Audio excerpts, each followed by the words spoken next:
a blatant defiance of the legislative's constitutional power of inquiry. Lumalabas na pinaglalaroan mo ang aming batas, pinapaikot mo ang mga Pilipino. Pero ibahin mo ang Senado. Ibahin mo ang Senado. Ibahin mo ang Senado. Ibahin mo ang Senado. Hindi ko maintindihan kung bakit nung nahuli ka, parang walang-wala sa'yo. Na-offend po kami.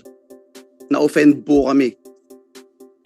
Hindi ko po alam, pero parang ang turing mo sa amin ay kaaway na. Pero ang totoo, Alice, ang totoo, kung magsasabi ka ng katotohanan, kami dito sa Senado ang totoong kakampi mo. Bibigyan ka namin muli ng pagkakataon ngayong araw na ito. Pagkakataon na isiwalat ang katotohanan. Dahil kahit ayaw mong sabihin ng katotohanan, Senado ito. Hindi ito perya. Sigurado kami na malalaman at lalabas ang katotohanan sa Senado. Kung ikaw ay tunay na Pilipino, dapat alam mo ang kasaysayan. Sa kasaysayan, ang Senado ang nagiging sandigan ng demokrasya. Ito ang nagpapalabas ng katotohanan. Pag ikaw ay nagsasabi ng katotohanan, ang Senado ang siguradong magpuprotekta sa iyo. More than any agency or institution in this country. Again, sir, pwedeng sa executive session banggitin niya sa atin later? Yes, Sen. Rafi, we can do that later on. Sen. Joel. Because of that statement of Sen. Rafi, I still don't get it, Madam Chair. Why she cannot disclose it in public? Hindi po ba, Madam Chair, isn't it more natural to expose it in public so that she is protected? I don't get it, Madam Chair. I really don't get it. If you are having a death threat, you wanted to say it in public so that you can be protected. If you really wanted protection, Madam Chair. So it doesn't make sense. Hiding it doesn't make sense, Madam Chair. I agree, Sen. Joel. Actually, kung talagang may death threat, mas talagang kung talagang humihingi ng proteksyon, walang kinalaman ng security threat din sa pagsagot lang tungkol sa pangalan ninyo. That's already established.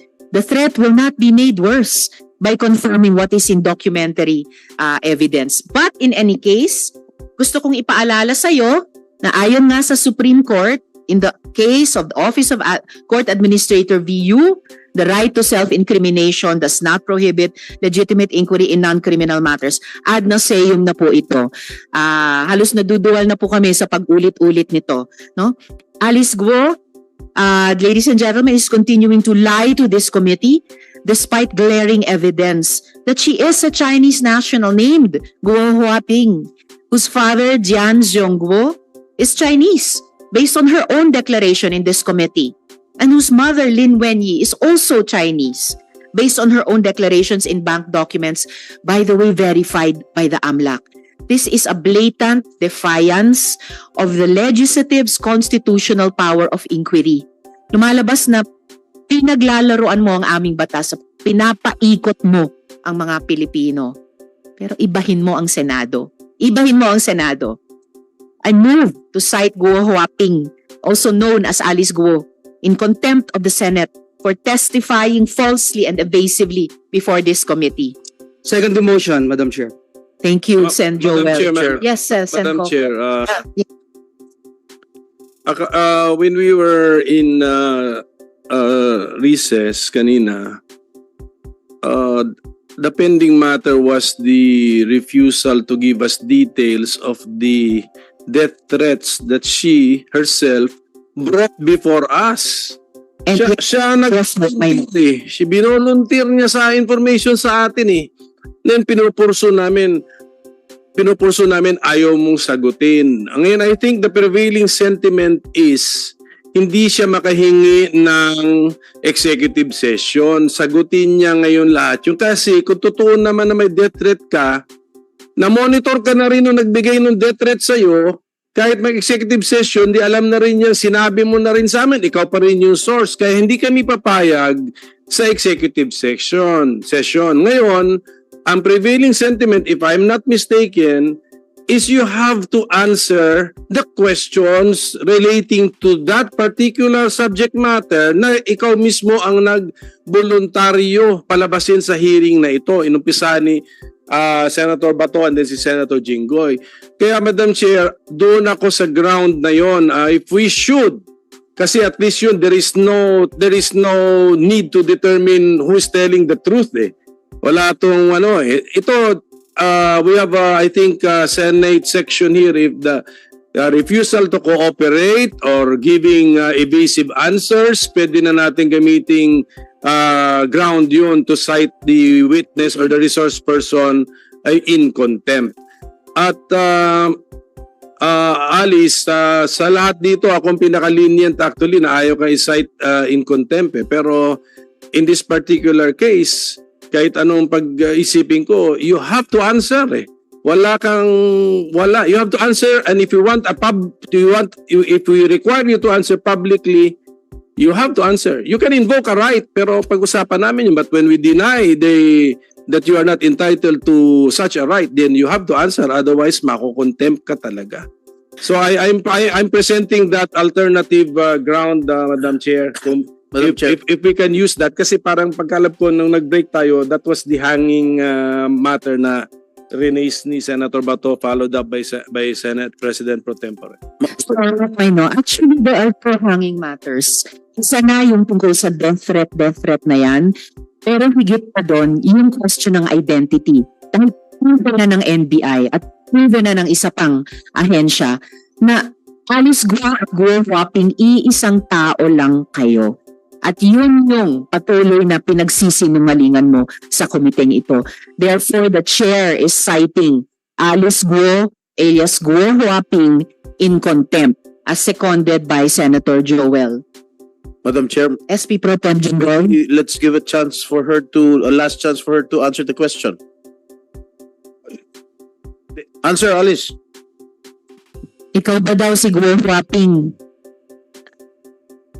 Madam Chair, Sen, pasensya na po talaga. Ako po, si Alice Guo po. Okay, well, pasensya din po.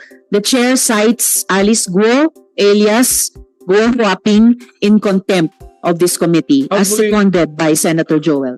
Yes, Thank you. Anyway, she has been cited in contempt, but hindi kasi ako present sa past hearings ng Committee on Women, but has she been confronted with the documents of Guo Huaping? Napakita na sa kanya? yes, I know. Kasi dapat may handwriting doon or may signature na allegedly coming from her, di ba? Did she deny or the signature? May entries doon may entries siguro doon na coming from the applicant, tama? Am I mistaken as NBI director? I can flash the passport page, Maino, and then NBI Director Santiago, gusto niyo bang i-address itong matter, please? Certainly, Your Honor, please. Yun pong sa signature, remember yung sa ACR niya, doon namin ibinase, ay meron pong iba ang signature niya doon. At dito sa NBI clearance na ibinigay namin sa kanya, iba rin po ang signature. Kasi bata pa siya nung yun hong sa ACR eh. Kaya we cannot rely on the signature. Pero ang fingerprint po, hindi po yan magbabago magmula ipanganak hanggang sa mamatay ang tao. Yes, but have we confronted her with the document and then asking her, did she accomplish the said document? Tanawin natin siya kasi hindi naman siguro siya musmus na bata na hindi na niya maalala no, may memory na siya noon eh. Hindi po namin siya na-confront. Okay. Kaya And presented those same documents na fina-flash ko ulit dito kay Alice Guo sa mga nakaraang hearings bago pa siya tumakas. Can we give her one last chance? I-flash yung document din and then I will ask her now if she remembers accomplishing the said document of Guo Huaping. Madam Chair, I'm sorry, but I asked that question a while ago and she said no. Can we flash the document? Used by the NBI. I mean, use the document, di ba? Where's the document? Please give her a chance. Pakita natin sa kanya. For fairness sake. And then, pero pag i-deny niya na hindi niya in-accomplish yun at what particular age, kumbinsido na tayo din. Therefore, she's lying before us, di ba? Meron po tayo ditong Dr. Escoto report na sinasabing identical ang fingerprints ni Alice Go at ni Go Huaping, at na yung fingerprints na iyon ni Go Huaping at ni Alice Go were affixed by one and the same person. Do we have the supporting document na ginamit ng NBI para dito? Para ipakita ulit, dahil ipinakita na natin dati kay Alice Go. Miss Alice, extraordinary ito ha. Kayo lang yung naalala kong resource person na ipapakita namin paulit-ulit ang mga dokumento sa iyo. Dapat naman siguro suklian mo yung komite na magsabi ka na ng totoo. Hindi go the extra mile ang komite, pero kasi malalinan pa rin ang sinusukli nyo. Comsec, do you have the supporting document on para i-project dito sa ating monitor, yung ginamit ng NBI to come to this conclusive opinion used in all courts of the Philippines, ang fingerprint matching. Madam Chair, Yes, Sir Joel. while we were still waiting, and just to support the motion that was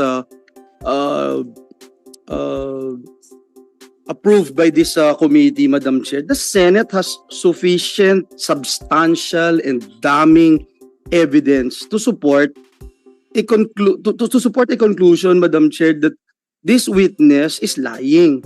Now, whether the court will bear it out later or not, that is the basis, Madam Chair. If this is the prevailing stance, then witness won't play around with the Senate. I think that is the only reason why we are doing this, because she is obviously playing around, Madam Chair. We have given her enough time, so many chances, Madam Chair. I have never seen a witness na ganito karami yung chance na binibigay natin magsabi ng katotohanan.